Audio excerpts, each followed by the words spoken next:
we have an exciting lobby interview. It's actually a follow-up from an earlier one that we did.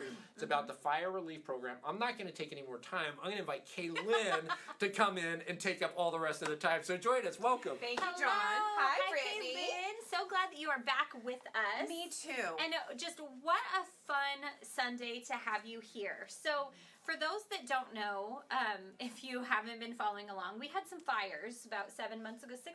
Gosh, it feels like 12 years. How long ago was that? Feels like forever. It does. But out of that, we recognized that there was a need. Yes. And so can you explain what the fire relief program was, all the logistics, the details that you want out there? Absolutely.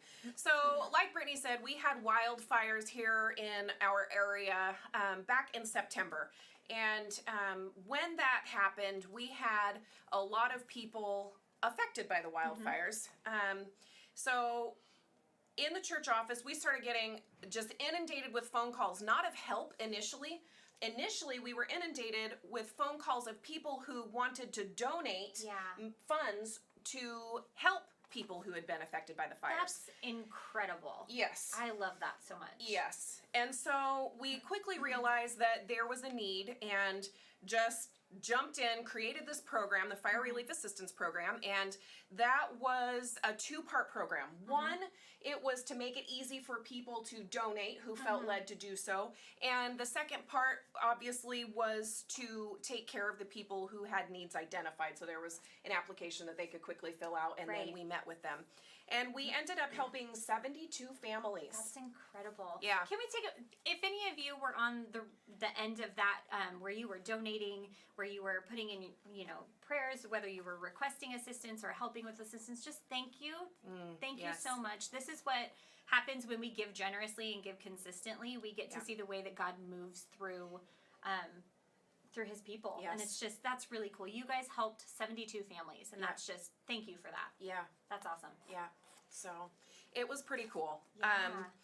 I'm just humbled and just blessed beyond measure to have been involved in this program. Yeah. And I am so proud of our community and beyond. I am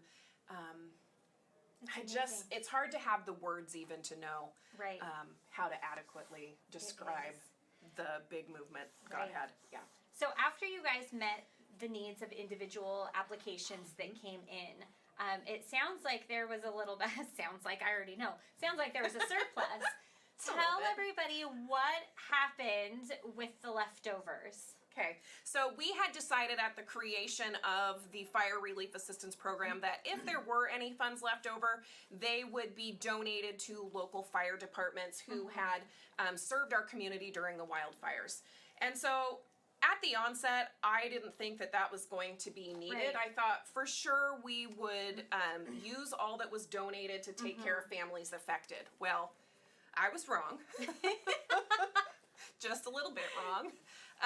We ended up having 4 fire departments that we nominated, and I think we have some pictures of those. We do have some pictures. So the first one up there is going to be the Monitor Yoder Fire Department, and I don't know if you can read it on that check. $30,000? It's $30,000.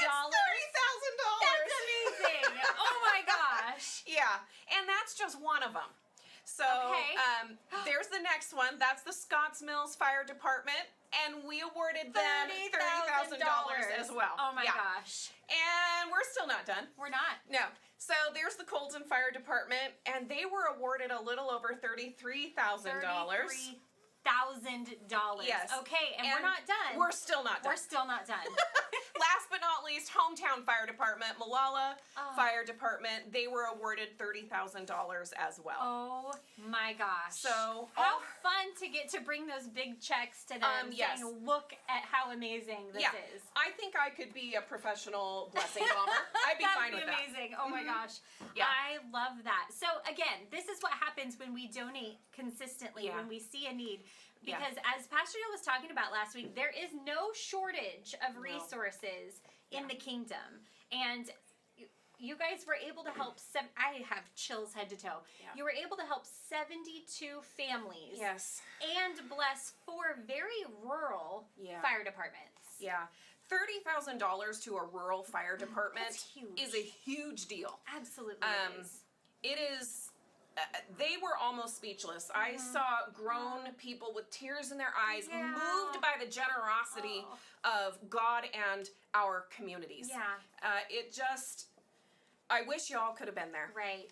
It is just so amazing to see what God is doing through this community and Yes. through, you know, I was talking earlier with someone about it and I said it's literally beauty from ashes. Yes, It's completely. Absolutely. Literal ashes. Literal ashes. It's just amazing to see the way that God has provided consistently Yeah. all throughout this. Yeah, I'm so proud of our community, Yeah. how we all rallied together, Right. united in the face of crisis, Yep. and not only that, but we rallied to care for people directly affected, Right. and I wouldn't live anywhere else. Absolutely. I'm so proud of our people here. I love that so Yeah. much. So as you know, part of a ministry leader, we always ask our ministry leaders, what is something that God has shown you through this process? This Yeah. is one that hopefully we don't have to do this every year. That would be Yes. nice if this is a one and done ministry. It really would. It really would be great. However, this is a marker in your life that you're never going to forget. And Yep. so can you share with us a takeaway, something that Yes. has impacted your heart beyond just, you know, getting to give out $123,000 or I can't do math, whatever that math was. We'll go with that. Oh my gosh, sure. But can you just share with them what Yes. God has done internally for you? Yeah, so there's a couple of things that God just cemented in me through this process. The first you alluded to already. We all know logically, right, that there are no shortage of resources in God's kingdom, but having been this close to the process, that was just cemented because I experienced it firsthand. I just the funds that just poured in, God placed on people's hearts and they responded, and it was just this That's amazing. outpouring of generosity. So that would be the first one, that there is no shortage of resources in God's kingdom. Yep. The second one is God equips us for what he calls us to. Yes. Again, I experienced that firsthand. We didn't know we were creating a fire relief assistance program. We just responded because God showed us where need was, and we wanted to take care of people. So it was amazing to watch how he put our team together. We had an amazing team, and just the different strengths that each person brought to the table were so needed. And I didn't go searching for a team. Right. They just showed up. They just showed up. Yep. And so just all of the details. We had to create processes. You know, we were able to love people. I love that. You know, we hugged people while they cried, and we were able to help them with their tangible needs. Right. So he equips for what he calls us to. Yep. Amen. And I just love that. I love that so much. Well, thank you so much for being here today, Yes, for of sharing course. with everybody just the amazing faithfulness of God.